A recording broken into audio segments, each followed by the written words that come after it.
ڕۆڵی مزگەوت ناتوێت لە بەرچاو نەگیرێ ڕۆڵ و دەوری خۆی هەیە. مناڵی ساڵح بە کۆمەڵگا قازان زندگی تەنها بۆ باوکدایی ناگەڕێتەوە. ئێمە زۆر پێویستیمانەوە هەیە منداڵەکانمان تاکەکانمان ساڵح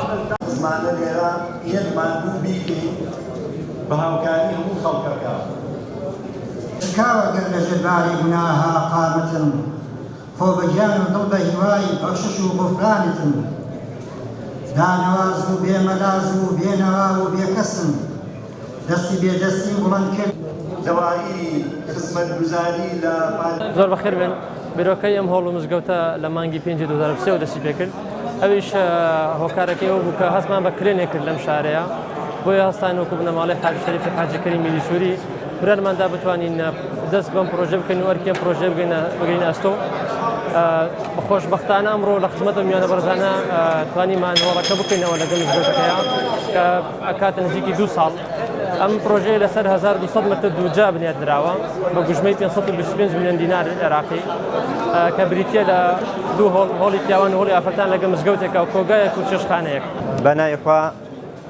یەکێک لەو پێویستە گرنگانەی کە لە شارستەی سیروان و بە تایبەتی لە گەڕەکی ئازادی زۆر پێوە دیار بوو کردنەوەی مزگەوت و هۆڵی پرسە و بۆنەکان بوو کە ئەلحەمدولیلا مزگەوتێکی زۆر شایستە هۆڵێکی زۆر شایستە لەلایەن بنەماڵەی حاجی شەریفی میری سووریەوە بە کامل پێداویستیەکانەوە کراوەتەوە. ئێمە وەکو دانیشتوانی گەڕەکی ئازادی وەکو دانیشتوانی شارچکەی سیروان زۆر سوپاسیانەکەین خی گەورە بەرەکەتی زیاتر بخاتە ماڵ و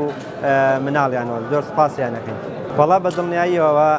مزگەوت لە هەر شوێنێکا گرنگی تایبەتی خۆی هەیە کردنەوەی ئێمەش لە گەڕەکی ئازادی پێویستمان بە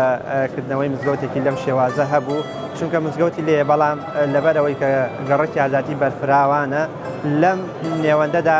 مزگەوتێکی پێویست بوو دانیشتوانی ئەم گەڕەکە کە الحەمدولیلا ئێستا کراوەتەوە و دانیشتوانی ئەم گەڕەکە توانن سوودێکی زۆر زۆر باشی لێ ببینن.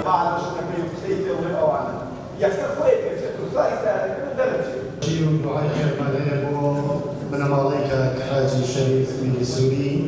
یەبوو لە خزمەتانانەی توانی ئامادە بێ و بە ناوی قایمقامەتی مرکزەوە بەخێراتنی هەموولایەکەم. پێغەمبەری خوا صلی الله علیه وسلم کاتێک کە کۆچی کرد لە مەککەوە بۆ مەدینە یەکەم کارێک دەستپێکردنی کارێکە کردبێتی لە دوای مهاجر و ئەنساری کە یەک خستووە کردوونی بە برایەکتری هەستا و مزگەوتی دروست کردووە. واتە دروستکردنی مزگەوت سنەتی پێغەمبەری خوا صلی الله علیه وسلم وەکو لە ئەسەری شاهاتووە دەفەرمێ من بەنا لله بەیتەن بەنە الله له بەیتەن فی الجەنە. واتە هەر کەسێک ماڵێک دروست بکە کە ئەو ماڵە عیبادەتی خوای پەروەردگاری تێدا بکرێت کە مەبەست مزگەوتە هەر کەسێک مزگەوتێک لەسەر زەویە دروست بکە خوای پەروەردگار لە ڕۆژی قیامەتە لە بەهشتا ماڵێکی بۆ دروست ئەکا. ئەمە شتێکی واریدە و هەر عیبادەتکردن لە ناو مزگەوتە سنەتی پێغەمبەری خوا صلی الله علیه وسلم کە ئینسانەکان و مسلمانان کۆ ئەبنەوە تێیدا ڕۆژانە 5 فەرز نوێژی تیا ئەنجام ئەدرێ و ئەجر و پاداشی نوێشکردن لە مزگەوتە و لە غەیری مزگەوتە فەرقی هەیە.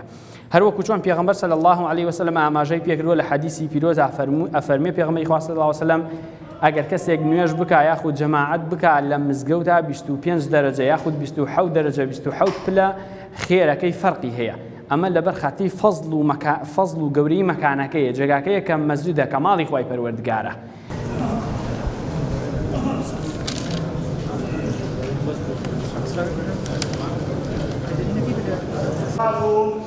لقي هەڵەکەیەکی زانیان دەستخۆشی خۆمان ڕاستە